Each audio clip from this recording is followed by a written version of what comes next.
What's up, everyone? Welcome back to another episode of Wristre Wednesdays.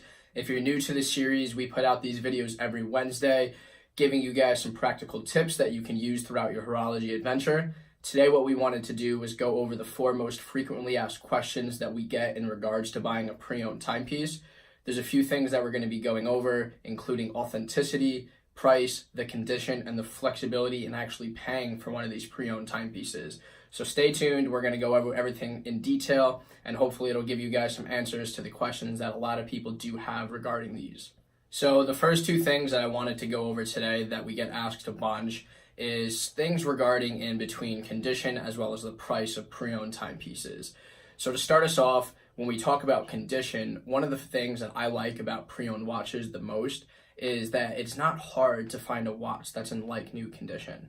And I don't know how you are, but unlike most guys, or maybe some guys are like that, I'm not too sure, but I don't really have an issue buying something that's pre-owned. As long as everything's there, the paperwork's there, it's got box and papers, it looks great, checks out, everything's good, I have no issue with being the second owner on something. So with condition, as we usually see with timepieces, is they're not like cars where they show mileage and heavy signs of wear. So a lot of these watches, they are in like new condition or they're in very great condition. And even if they're not, it's not too hard to bring it down to your local watchmaker, spend a couple $100s on a polish, get that watch looking brand new. And then at the end of the day, you're paying a portion of the cost, which we're going to get into in a second, and the watch looks great. That's the second thing that we do get into as well, is the price of the actual watch. So when you have your MSRP, which a lot of people say like the max suggested retail price is what the retail price is, right? But when you're buying new, you're gonna take a huge depreciation hit right as soon as you buy it. From making that watch go from new in the box to being used one time on your wrist, it's a new watch, it's a used watch, it's losing its value significantly. So that's one of the great things about buying pre-owned watches, is that you don't incur that massive depreciation hit. The first owner incurs it. You get to enjoy that timepiece, especially if you can find it in a like new condition for a portion of the cost that looks exactly like its counterpart that's a brand new watch. Typically, the 2 questions that people have left now are the flexibility in payment as well as authenticity of the watch itself. So before we address the elephant of the room being authenticity of the watch, let's address payment flexibilities. So we found that this used to be way bigger of an issue than it presents itself today, being that if you found a dealer who has great prices on pre-owned watches versus if you're going to go buy a watch new at the jeweler or the AD or the boutique, that the dealer who has the good prices on pre-owned watches wasn't very flexible in the way they took payments. So now we have, fortunately, the internet has caught up a ton with that, and we have third-party loan services as well as other ways to pay where the smaller guys can have the resources that the bigger guys have.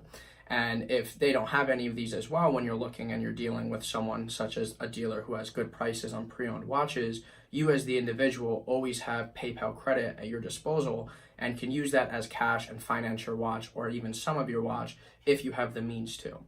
So now while we go on to address the elephant in the room, which being, is the watch authentic? This, in my opinion, is the biggest factor of why would you buy a watch pre-owned versus new. So you don't really have a lot of fake Ferraris or Lamborghinis driving around out there, but there certainly is a ton of fake Rolexes and whatnot floating around. So how do you combat not buying a fake watch and dealing with that complete nightmare of a situation when you're in the market for a new watch that you want to buy for yourself? The big word here is going to be reputation. So we want to make sure that the people we're buying from have a great reputation and they're reputable people and they've done great business with others before. This should be easy to find online. People love to leave testimonials and reviews and whatnot. And even if they don't have any, make sure to ask if they do so you can check those out and not get stuck in such a nightmare like that and you're buying a replica watch and you thought you were spending several $1,000s on a beautiful timepiece. If you do have any doubts, and you found a great watch, price is perfect, the watch is beautiful, and you just don't know if they're a reputable person or not, you can always go to your local watchmaker, ask them to middle the deal for you, just explain it to them. Most are more than happy to do so, and they can provide you with a receipt of authenticity. They'll open it up for you and make sure everything checks out. But the name of the game for this is definitely reputation. Make sure you're buying the person and not the actual timepiece itself. And I can guarantee you that you guys will leave happy with your transaction and the watch will be great. So with that being said, I really hope that these answers most of the questions that you guys have when you're buying a pre-owned watch, or if you should buy one new. And if you have any other questions at all, please feel free to reach out. We're more than happy to help and address those for you to put you more at ease when buying a pre-owned timepiece and steer you in the direction that would best fit you. So we'll see you guys on Sunday in the Coalition newsletter. If you haven't signed up yet, I'll put the link down in the description below. We go over a bunch of cool things relevant to the watch market, such as industry news and hot deals and everything. It's super cool. And we'll see you guys next Wednesday if not. So have a great day, guys. Thank you.